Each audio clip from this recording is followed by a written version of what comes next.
Il-mulej ma'kom. U miegħek ukoll. Qari mill-Evanġelju skont San Ġwan. Glorja lilek mulej.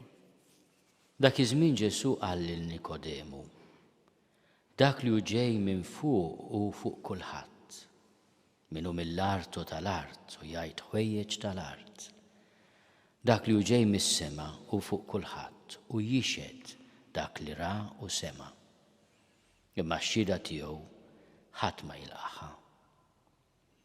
Min ikun laqa x-xhieda tiegħu ikun wettaq li Alla u l-verità.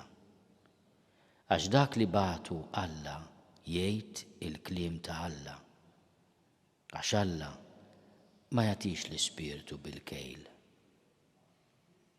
Il-missier ħobb lill-liben u ħalla kollox f'idejh.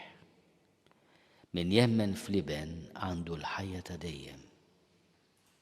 Iżda min ma joqgħodx għall-liben ma jarax il-ħajja. Imma tibqa' fuq il-korla ta' Alla. Il-kelma tal-mulej. It-tifħir lilek Kristu. It-talim tal-Evanġelu nitnatfu minnu biedna.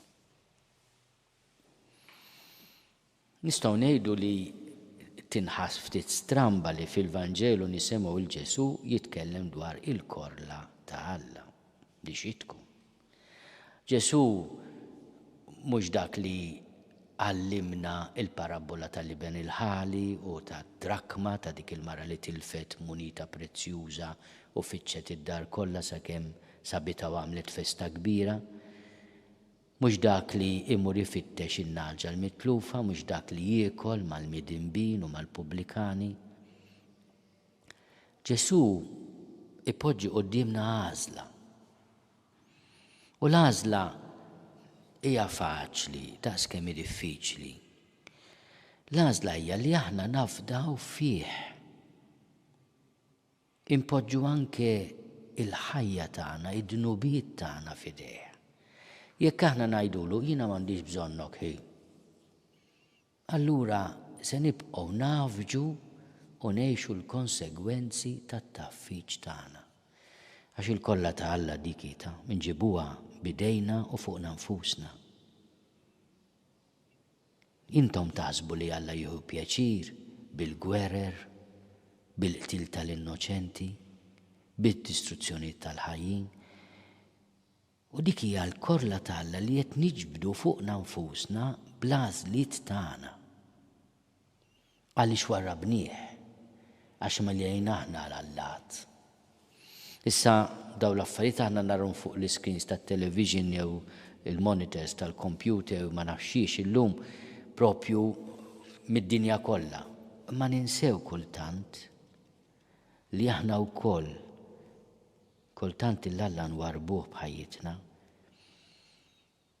Alla iridna nersqu lejh u nilqgħu lil-mulej il-Ġesu bħala dak li qed iwaslilna il-kelma tiegħu. Mija kelma li tagħtina paċi, kelma ta' maħfra. Il-missjonarju veru huwa dak li jifhem li l-kelma tiegħu mhux tiegħu imma ta' Ġesu. Li poġġi quddiem il-libertà tal-bniedem l-għażla. Hemm espressjoni sabiħa li toġobni li jħobb juża Papa Franċisku. Aħna rridu nedukaw il-libertà tal-bniedem, mhux iġġalu jagħmel xi ħaġa bil-fors. Inti tħajru jersaq lejn Ġesu, lejn it-tajjeb, lejn dak li verament sabiħ u jażlu għax irid. Din hija l-edukazzjoni tal-libertà tal-bniedem. Mhux l-impożizzjoni, kultant il-ġenituri jinkwetaw, ara naqra m'għadux imur qudies, ara naqra ma jridux jiżżewġu, ara naqra ma jridux jafu iżjed balla. Inti eduka il-libertà tagħhom bl-eżempju, bil-paċenzja. U kultant b'xi kelma, ma neżaġerawx biex ma naqtu qalb ħadd. X'kultant kelma żejda tagħmel iżjed deni milli ġiet. L-idea teduka l-libertà, teduka l-libertà. U Ġesu ma talabna xejn li ma wettqux bl-eżempju. Xejn ma talabna li ma qabatx u għamlu hu.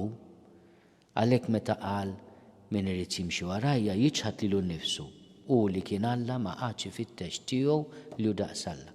Jerfa' salibu mhux hekk għamel fil-ġimgħa l-kbira, jimxi warajja. Għax hu maħtur mill-missier biex ikun imgħallem u l-mulej. Nitolbu l-interċessjoni ta' San Luigi Maria Grignon de Montfort biex propju aħna quddiem il-mulej ngħidulu kollox tiegħek, inti tajtni l-ħajja, tajtni kollox. Jiena issa fuq il-platt serra s-saqlek, dak li żitt jien anki t-taħwit u t-taħwit. Inħallih naqra f'idej il-mama tiegħek, ħu paċenzja naddaf li tista', sebbaħ li tista' u aħjini, aħfirli, salvan.